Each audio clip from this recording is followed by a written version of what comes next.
আমানতু বিল্লাহ, আমি ঈমান এনেছি আল্লাহর উপর। ওয়া মালাইকাতিহি, ঈমান এনেছি ফেরেশতাগণের উপর। ওয়া কুতুবিহি, ঈমান এনেছি আল্লাহ তাআলার নাজিলকৃত কিতাবসমূহের উপর। 4 নাম্বার ওয়া রুসুলিহি, ঈমান এনেছি আল্লাহর রাসূলগণের উপর। 5 নাম্বার ওয়াল ইয়াউমিল আখিরি, আমি ঈমান এনেছি আখিরাত পরকালের উপর। 6 নাম্বার ওয়াল কদরি খাইরিহি ওয়া শাররিহি মিনাল্লাহি তাআলা, আমি ঈমান এনেছি এই বিষয়ের উপর যে তাকদীরের ভালো মন্দ সব আল্লাহর তরফ থেকে হয়।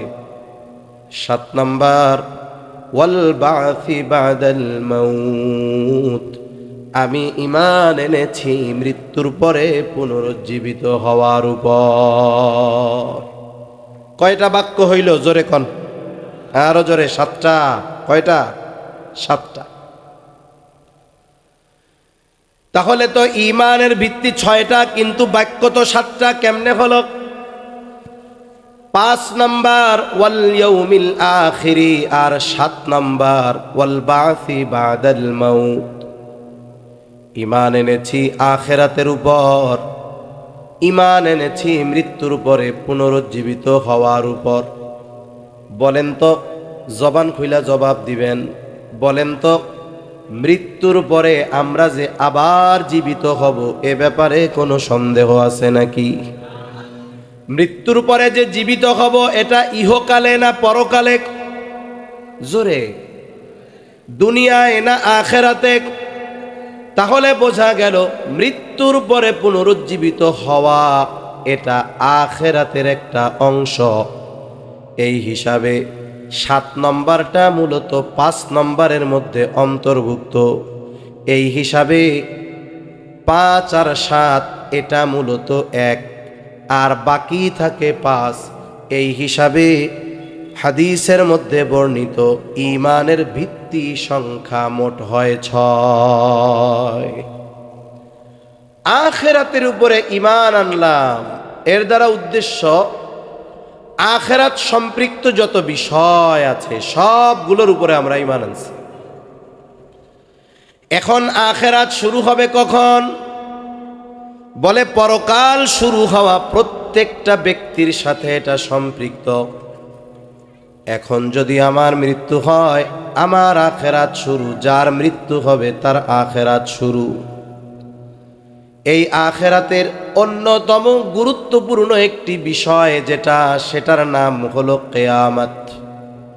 কিয়ামত ইহকালে সংগঠিত হবে না, এটা পরকালের বিষয়। আর কিয়ামত এটা সংগঠিত হবে, এ ব্যাপারে কোনো সন্দেহ নাই। কিয়ামত হলো এমন এক সত্য যেটার ওয়াদা দিয়েছেন আল্লাহ, আর কিয়ামতের সত্যায়ন করেছেন আল্লাহর প্রেরিত সব রাসূলগণ। কিয়ামত সংগঠিত হবে, কোনো সন্দেহ নেই। তবে কিয়ামত কখন সংগঠিত হবে? যেই দিন আকাশ খসে পড়বে, পাহাড় তুলার ন্যায় উঠতে থাকবে, এই কিয়ামত কখন সংগঠিত হবে? যেদিন মানুষকে আবার জীবিত করা হবে। এটা সংগঠিত কোন সময় হবে? এই সুনির্দিষ্ট সময়টা দুনিয়ার কেউ জানে না। জানে কে? আরো জোরে বলেন না, কে জানে? আল্লাহ জানে। আমি আপনাদের খেদমতে যে আয়াতখানা তিলাওয়াত করেছি, এই আয়াতের মধ্যে আল্লাহ তাআলা গায়েব সম্পৃক্ত 5টি বিষয়ের কথা বলেছেন। কয়টা বিষয়? আরো জোরে বলেন, কয়টা? 5টা বিষয়ের কথা বলেছেন। এই 5টি বিষয়কে আরেক আয়াতে আল্লাহ তাআলা মাফাতিহুল গায়েব, গায়েবের চাবি সমূহ বলে অভিহিত করেছেন। আল্লাহ তাআলা বলেন, ওয়া ইনদাহু মাফাতিহুল গায়বি লা ইয়ালামুহা ইল্লাহু। গায়েবের চাবি সমূহ এগুলো কার হাতে? আল্লাহর হাতে। গায়েবের চাবি সমূহের মধ্যে এক নাম্বার আল্লাহ তাআলা বলেন ইন্নাল্লাহা ইনদাহু ইলমুস সাআহ, নিশ্চয়ই আল্লাহ তাআলার নিকটেই কিয়ামতের ইলম, তার মানে কিয়ামত কখন সংগঠিত হবে এটা দুনিয়ার কেউ জানে না, যিনি জানেন তিনি কে। কেন তিনি জানেন?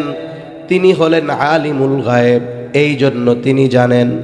আর অন্য কেউ কেন জানে না? বলে আল্লাহ ব্যতীত এই সৃষ্টি জগতে আর কেউ আলিমুল গায়েব নাই। আছে? কেউ নাই।